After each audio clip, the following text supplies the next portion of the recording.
नमस्कार। भारत और चीन सीमा विवाद में जो झड़प हुई है और दोनों तरफ के जो सैनिक हताहत हुए हैं, आज हम इसी पे चर्चा करेंगे। मूलतः सीमा विवाद 1962 से बनी हुई है और वहाँ पर तनाव की भी स्थिति बनी रहती है। कहा जा रहा है कि 1967 के बाद दोनों तरफ जो सैनिकों की हताहत होने वाली संख्या है, वो इतनी अधिक नहीं रही। तो सवाल उठता है कि सीमा तनाव सैनिकों के झड़प में कैसे बदली और दोनों तरफ सैनिकों के ये जो हताहत सैनिक हुए हैं, उसके पीछे की मूल वजह क्या है? स्वाभाविक है कि इतनी बड़ी झड़प के पीछे कोई एक कारण नहीं होंगे, इसके पीछे बहुत सारे कारण हैं और इस पर दुनिया भर के रक्षा विशेषज्ञों ने अपनी राय रखी है। भारत के भी रक्षा विशेषज्ञों ने अपनी राय रखी है। आज हम इन्हीं मुद्दे पर चर्चा करेंगे कि इन जो कारण बताए जा रहे हैं, उन कारणों में सबसे प्रमुख कारण कौन रहा? मूलतः हमने 11 कारण को चुना है। उन 11 कारण पे हम संक्षिप्त में चर्चा करेंगे और ये जानने का प्रयास करेंगे कि इनमें से कौन से कारण सबसे अधिक महत्वपूर्ण रहे। सबसे पहले जो कहा जा रहा है कि भारत चीन के बीच सीमा पर तनाव की स्थिति बनी रहती है। 1962 से ही इस तरह के हालात बने हुए हैं। लेकिन इस बार सैनिकों के बीच झड़प हुई। तो क्या यह सीमा विस्तार का जो चीन की तरफ से हमेशा से प्रयास होता रहा है, उसी का परिणाम है या फिर इसके पीछे कुछ और भी कारण थे? हम देखते हैं कि वर्ष 2013 तक चीन ने अपने क्षेत्र भारत के क्षेत्र में अतिक्रमण का प्रयास किया और उन्होंने इसी प्रयास को और आगे भी जारी रखने का वो प्रयासरत थे। तो निश्चित रूप से इसकी शुरुआत जो हुई है वो चीन के जो अपनी महत्वाकांक्षा है भारत के क्षेत्रों में अतिक्रमण उसके से, लेकिन सीमा पर जो सैनिकों की हताहत हुई है वो सीमा विस्तार का हिस्सा नहीं है।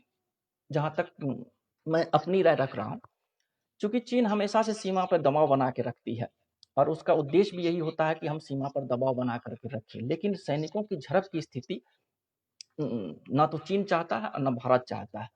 भले ही दोनों देशों के बीच काफी तनाव रहे हैं, लेकिन भारत और चीन की सीमा को विश्व की सबसे शांतिप्रिय सीमा के रूप में जाना जाता है। जैसा कि आप देखते होंगे कि पाकिस्तान के साथ जो सीमा है उस पर हमेशा झड़पें होती रहती हैं, लेकिन इस तरह से चीन की सीमा पर भारत और चीन के बीच झड़पें नहीं होती।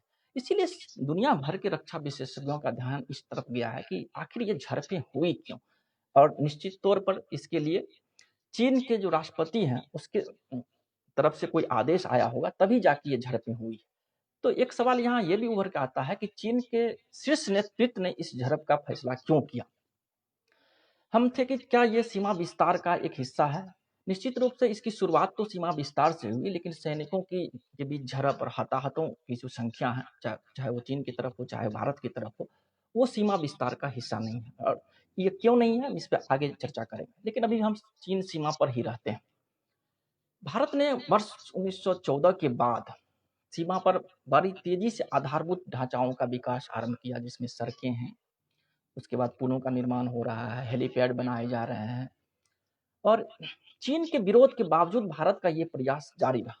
भारत सरकार चाह रही थी कि वर्ष 2022 तक सीमा पर ढांचागत निर्माण के काम को पूरा कर लिया जाए और चीन की तरफ से इसमें काफी विरोध हो रहे थे। लेकिन इसके बाद भी भारत अपने ढांचागत विकास को रोकने के लिए तैयार नहीं था। अब भारत की तरफ से जो ढांचागत विकास हो रहे थे उसमें चीन का क्या कहना था? चीन कह रहा था कि भारत उनको धोखा दे रहा है। एक तरफ विश्व में कोरोना संकट फैला हुआ और भारत चीन सीमा पर अपने ढांचागत विकास में लगा हुआ है। एक तरह से चीन ये मान के चल रही थी कि भारत सीमा पर किसी भी प्रकार के ढांचागत विकास ना करे, जबकि भारत का ये कहना था कि जब चीन अपने तरफ से ढांचागत विकास कर चुकी है, सड़कों का निर्माण हो चुका है, पुल बनाए जा चुके हैं, सैनिकों के लिए हेलीपैड बनाए जा चुके हैं, तो भारत भी उसी तरह के काम को सीमा पर पूरा करेगा। और एक बहुत बड़ी वजह ये सब भर के सामने आती है कि जो चीन के विरोध के बावजूद जो सीमा पर ढांचागत विकास हो रही थी, उसे भारत रोकने के लिए तैयार नहीं था। अब दूसरे कारण के तौर पर लेते हैं कि भारत सरकार ने पीओके के लेकर अपनी नीति बदली है। पहले तो जम्मू कश्मीर में धारा 370 की समाप्ति हुई और उसके भारत सरकार ने ये कहना आरंभ किया कि गिलगित बाल्टिस्तान वो उनका हिस्सा है। चीन के दृष्टिकोण से देखिए तो उनके लिए बहुत ही सामरिक क्षेत्र है, क्योंकि सी पैक यानी कि पाकिस्तान और चाइना को जोड़ने वाली सड़कें उसी गिलगित बाल्टिस्तान से जा रही है। चूंकि अधिकृत तौर पर वो भारत का हिस्सा है, तो भारत कभी भी उस पर आक्रमण करके उसे अपने अंदर मिला सकता है। और चीन को इस बात की संभावना सताने लगी थी, जिस तरह से जम्मू कश्मीर में भारत सरकार आक्रामक हो रही है, यदि वो पीओके पर किसी भी तरह का स्ट्राइक करती है या फिर उसको अपने क्षेत्र में मिलाती है, तो उनके जो करोड़ों डॉलर के निवेश है, करोड़ नहीं अरबों डॉलर का जो निवेश है वो बेकार चला जाएगा। क्योंकि 1 वोल्ट या रोड इनिशिएटिव की शुरुआत वहीं से होती है, और उस पर यदि भारत का कब्जा हो जाए, चीन की शंका को इस बात से भी बल मिलता है कि भारत सीपैक का विरोध रहा है, और विश्व की सब आज तक की जो सबसे बड़ी शक्तियां हैं वो भी सीपैक का विरोध कर रही है। अमेरिका भी सीपैक का विरोध कर रहा है। इसके साथ साथ अमेरिका के जो बहुत सारे सहयोगी देश हैं वो भी सीपैक के खिलाफ। तो भारत के लिए एक अवसर उभर कर सामने आ रहा था कि सीपैक के मुद्दे पर अमेरिका उनके साथ है, अमेरिका के सहयोगी देश उनके साथ हैं, तो क्यों नहीं इस पर कोई कार्रवाई की जाए। और चीन इस बात को समझ रहा था। दूसरे मूल वजह के तौर पर मैं देख रहा हूँ जो उभर के सामने आ रही है कि पीओके को लेकर के जो भारत सरकार की नीति है वो बदली है, आक्रामक हुई है, और चीन इस नीति में चाह रहा है कि भारत पीछे हटे। उनको लगता है कि यदि हम सीमा पर तनाव की स्थिति को बना के रखेंगे और तनाव की स्थिति को बहुत आगे ले जाएंगे, तो भारत का ध्यान पीओके से हटेगा। और ये दूसरे वजह के रूप में हम ले रहे हैं कि भारत का पीओके के प्रति बदला नीति। अब हम आते हैं तीसरे मूल वजह पर कि क्या है। दरअसल चीन भारत की घेरेबंदी में लगी हुई है, लेकिन अमेरिका चीन के घेरेबंदी में लगी है।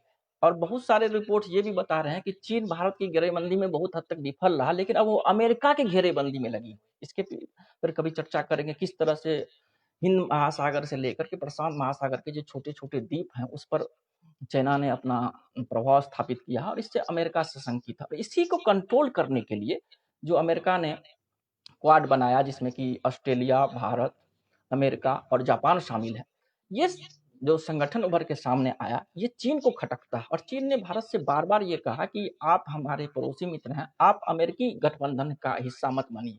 लेकिन भारत ने दक्षिणी चीन सागर में चाइना के बढ़ते प्रभाव को देखते हुए उन्हें लगा कि उसे इस गठबंधन में शामिल हो जाना चाहिए, और इस भारत आज इस गठबंधन का हिस्सा है। तो चीन को सबसे अधिक खटक रहा था कि भारत उस गठबंधन में क्यों शामिल हुआ जिसमें कि अमेरिका चीन के प्रति आक्रामक। और हम जानते ही होंगे कि ऑस्ट्रेलिया, जापान, अमेरिका और भारत का ये संगठन मूलतः चीन के दक्षिणी चीन सागर में बढ़ते प्रभाव का एक परिणाम है। तो तीसरे वजह के रूप में ये है कि अमेरिकी खेमे में भारत का जाना। इसके साथ साथ बहुत सारे कारण और भी हुए हैं, जैसे कि चीन और अमेरिका और चीन के भारत के बीच सामरिक समझौते हुए हैं, लॉजिस्टिक तरह के 3-4 समझौते हैं जिस पर एक बार हम चर्चा भी कर रहे थे। चौथे कारण के रूप में हम देखते हैं कि चीन की अर्थव्यवस्था में भारी गिरावट आई। कहा जाता है कि चीन का अर्थव्यवस्था का जो इकोसिस्टम है वो चरमरा गया। कोरोना संकट से पहले ही जब उनका चीन के साथ, अमेरिका के साथ ट्रेड वार चल रहा था, उसी समय से उसकी अर्थव्यवस्था में भारी गिरावट आने की उनकी शुरुआत हो चुकी थी। जब पूरी चाइना की अर्थव्यवस्था उत्पादन और निर्यात आधारित है, जब उनके निर्यात में गिरावट के संकेत आने लगे, उत्पादन में गिरावट के संकेत आने लगे, और कोरोना संकट ने इस गिरावट को और तेज कर दिया। एक छोटे से उदाहरण के तौर में समझिए कि चीन की अर्थव्यवस्था कितनी चरमराई है कि केवल 1 महीने में उसके विदेशी मुद्रा भंडार में 350 अरब डॉलर की कमी आ रही है। उसके बाद चीन ने अपना आंकड़ा जारी करना छोड़ दिया, लेकिन जो अन्य स्वतंत्र रिपोर्ट आ रहे हैं वो कह रहे हैं कि चीन के जो अंतर्राष्ट्रीय व्यापार है उसमें भारी गिरावट आई। इसमें कोरोना संकट की भी भूमिका रही। तो चीन का पूरी अर्थव्यवस्था का इकोसिस्टम जो था वो चरमरा गया, बेरोजगारी बढ़ने लगी। भले ही चीन सरकार अपनी तरफ से ये रिपोर्ट ना दे, लेकिन अब ये रिपोर्ट सार्वजनिक है, किसी कोई छुपी हुई बात नहीं कि चीन की अर्थव्यवस्था में भारी गिरावट आई। उसके बाद वहां पे असंतोष बढ़ने लगा, वर्तमान नेतृत्व के प्रति भी और चीन की वर्तमान व्यवस्था के प्रति भी। और इस असंतोष से ध्यान हटाने के लिए भी चाइना ने भारत की सीमा पर आक्रामकता की नीति अपनाई है। तीसरे कारण के रूप में हम इसे ले सकते हैं कि उसकी आंतरिक समस्या इतनी प्रबल हो चुकी है क्योंकि इसका अर्थव्यवस्था भारी गिरावट आ रही है। एक और उदाहरण से समझिए कि उसकी जो विश्व की सबसे बड़ी मोबाइल उत्पादक कंपनी हुआई है, उसके बाद वो 5G नेटवर्क में भी है। विश्व में आज के समय में उससे दुनिया का लगभग जितने भी बड़े बाजार हैं उसमें इस कंपनी को प्रतिबंधित कर दिया गया।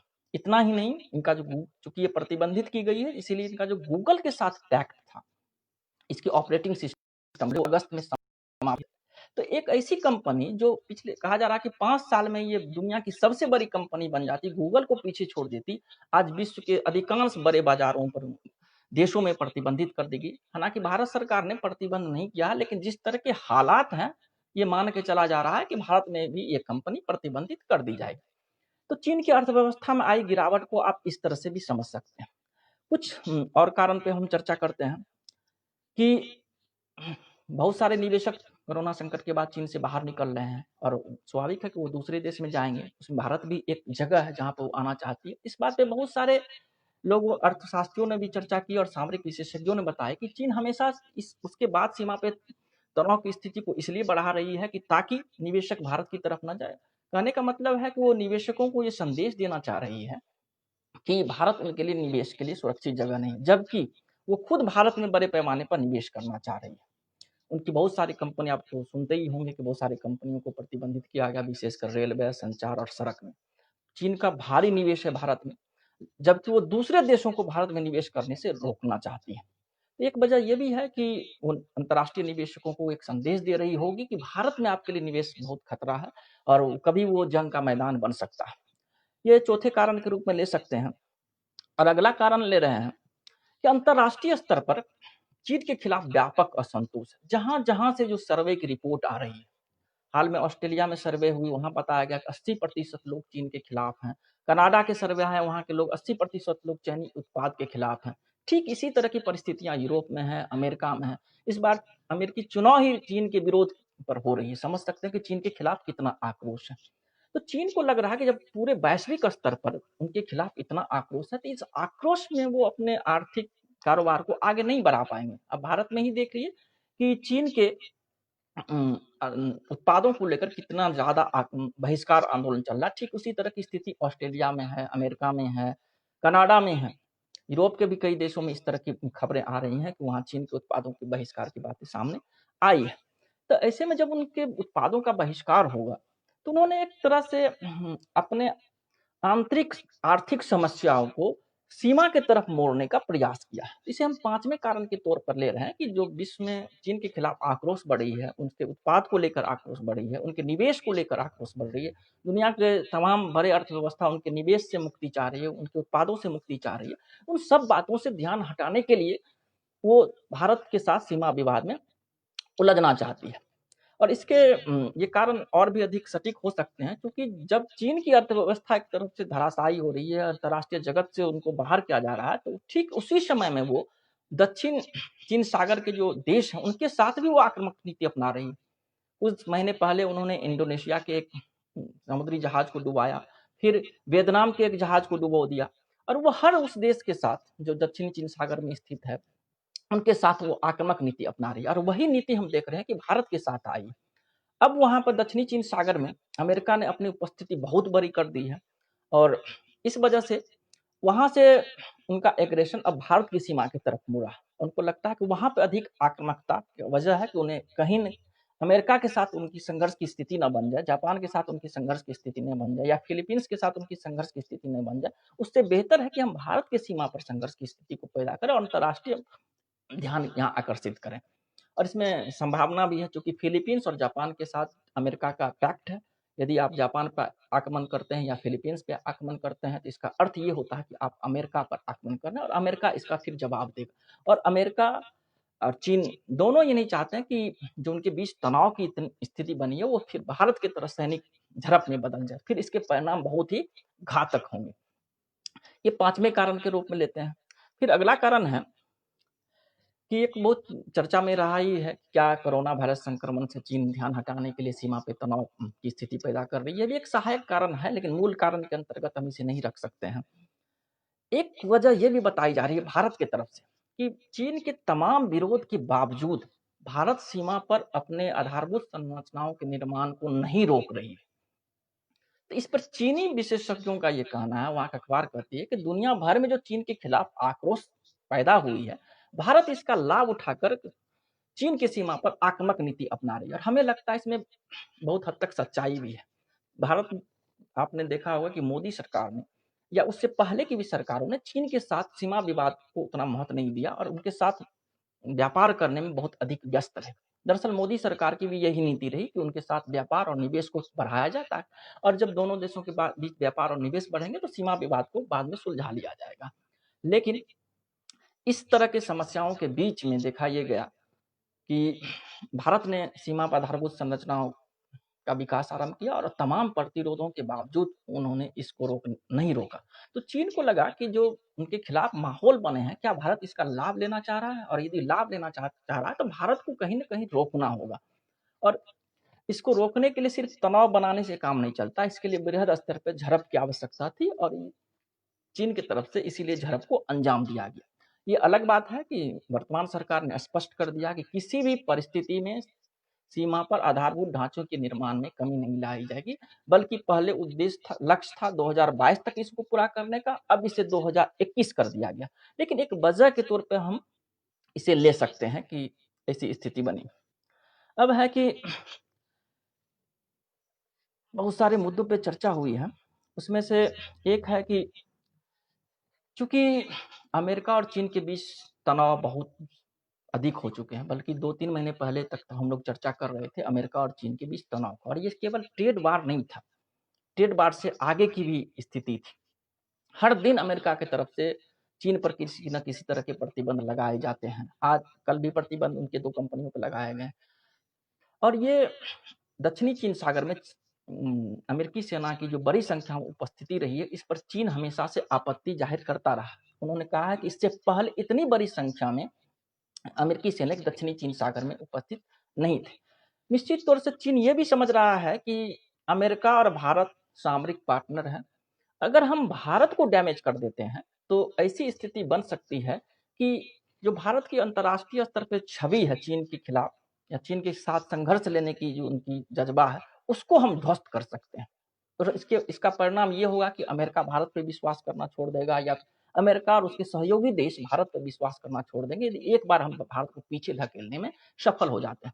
और इसीलिए उन्होंने सीमा के तनाव की स्थिति को झड़प में बदला। अब ये अलग बात है कि भारत के लिए झड़प फायदे की रहा। अलग बात है उन सैनिकों की हताहत, दोनों देशों के सैनिक हताहत हुए हैं, लेकिन जिस दृढ़ता के साथ, जिस संकल्प के साथ सरकार वहां पर अपने आधारभूत संरचनाओं का निर्माण कर रही है और अंतर्राष्ट्रीय जगत को संदेश दे रही है कि हम चीन के किसी भी नाजायज मांग को स्वीकार नहीं करेंगे, इससे भारत की विश्वसनीयता बढ़ी है। और ये भी विश्वसनीयता बढ़ी है कि एशिया में भारत ही चीन का बेहतर मुकाबला कर सकता है, और यही वजह है कि आज अमेरिका या भारत के अन्य सहयोगी देश भारत के पीछे खड़े हैं, भारत को हर तरह से सहयोग कर रहे हैं, क्योंकि अंततः हर देश ये मान के चल रही है कि चीन को कहीं ना कहीं पर रोकना। अब यहीं पर है कि अमेरिका के थिंक टैंक लगभग पिछले 1 दशक से ये कह रहे हैं कि अब चीन को रोकने का समय आ गया। ये अलग बात है कि ट्रंप प्रशासन उनके साथ व्यापार में उलझे रही, इससे पहले जो ओबामा प्रशासन से उनके साथ व्यापार और निवेश में उलझे रही, जैसे कि भारत सरकार को हम देखते हैं। लेकिन वहाँ के जो सामरिक थिंक टैंक है, उन्होंने हमेशा से वहाँ की सरकार को आगाह किया था कि अब यहाँ नहीं रोकेंगे तो फिर 10 साल बाद आप चीन को नहीं रोक सकते। संयोगवश कोरोना संकट ने एक अवसर दिया। पहले वो ट्रेड वार थी, अब उस ट्रेड वार का विस्तार हो रहा है, और ऐसे में भारत की भूमिका बढ़ जाती है। तो जब भारत चीन के खिलाफ भारत की भूमिका बढ़ेगी तो निश्चित रूप से चीन भारत को हानि पहुंचाने का प्रयास करेगा, और ये हानि किस तरह से पहुंचा, आर्थिक क्षेत्र में तो हो नहीं सकता है, क्योंकि वो चाह रही है कि हम यहाँ निवेश करें, भारत के साथ व्यापार बढ़ाएं, बल्कि कई बार चीन ने भारत को मुक्त व्यापार समझौता का ऑफर भी दिया, जिसे भारत सरकार ठुकरा चुकी है। तो उनके पास एक ही विकल्प था कि हम सीमा पर ऐसी स्थिति बना दें ताकि भारत के साथ तनाव बना रहे, भारत के अंतर्राष्ट्रीय छवि एक कमजोर राष्ट्र के रूप में स्थापित हो जाए। तो ये भी एक बहुत बड़ी वजह के तौर पर सामने आ रही, और इस तरह के बहुत सारे और छोटे छोटे कारण हैं जो जिसने सीमा पर तनाव को झड़प में बदल दिया। अब इसके परिणाम क्या होंगे, इसके फिर अगले किसी लय में हम चर्चा करेंगे। फिलहाल तो यही लग रहा है कि भारत अपने स्थिति पर कायम है। चाइना तनाव को पीछे कम करना चाहती है, फिर आगे बढ़ती है, फिर पीछे जाती है। दरअसल वो एक आकलन कर रही है कि भारत किस हद तक जा सकता है हमारे खिलाफ, चूंकि अमेरिकी थिंक टैंक और यूरोप के जो थिंक टैंक है, या फिर अमेरिका और उनके सहयोगी देश जो हैं, अब ये मान चुके हैं कि चीन से संघर्ष करने का समय आ चुका है, चाहे वो आर्थिक मोर्चे पर हो या फिर अन्य मोर्चे पर हो। इतना ही नहीं, चीन के जो पड़ोसी देश हैं, 14 देशों के साथ उनकी सीमाएं रखती है, उसमें अधिकांश देशों के साथ उनके सीमा विवाद हैं, यहाँ तक कि रूस के साथ। तो वो देश भी अब चीन के खिलाफ मुखर हो गए। हाल ही में आसियान का सम्मेलन हुआ जिसमें कि चीन पर आक्रामक नीति अपनाने का आरोप लगा है। ठीक इससे पहले यूरोपीय देश और चीन के बीच हर साल जो वार्ता होती है वो वार्ता हुई। उस वार्ता में यूरोपीय यूनियन ने स्पष्ट कर दिया कि कोरोना संकट, ताइवान, हांगकांग और चीन की आक्रामकता पर कोई समझौता नहीं होगा। और यही वजह थी कि दोनों देशों के वार्ता के बाद कोई प्रेस विज्ञप्ति जारी नहीं हो सकी। और ऐसा बहुत सालों के बाद हुआ है कि दोनों देशों के बीच, यूरोपीय यूनियन और चीन के बीच वार्ता हुई और उसके बाद कोई विज्ञप्ति जारी नहीं की गई।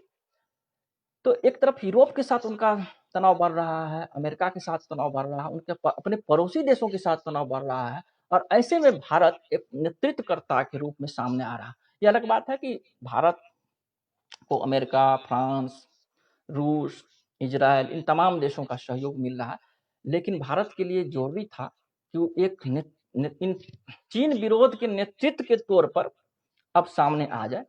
और इसके कहा जाता है कि जो सीमा पे झड़प हुई है वो भारत चीन संबंधों का एक तरह से पूर्ण परिवर्तन है। अब ये तनाव नहीं कह सकते हैं, झड़प हम नहीं कह सकते हैं। हम इस पे पहले भी चर्चा करें कि आप भारत चीन के बीच सीमा पे तनाव शब्द को हटा दीजिए। अब ये मानिए कि भारत और चीन के बीच संबंध एक नए युग में प्रवेश कर रहा है, जहां पर सीमा पे तनाव आम बातें होंगी। मूल उद्देश्य होगा कि दोनों एक दूसरे को कितने पीछे धकेल सकते हैं। और अर्थव्यवस्था भी अब धीरे धीरे दोनों देशों के बीच जो व्यापार, द्विपक्षीय व्यापार थे, वो अंततः धरातल में चले जाएगी, जिसकी शुरुआत हो चुकी है।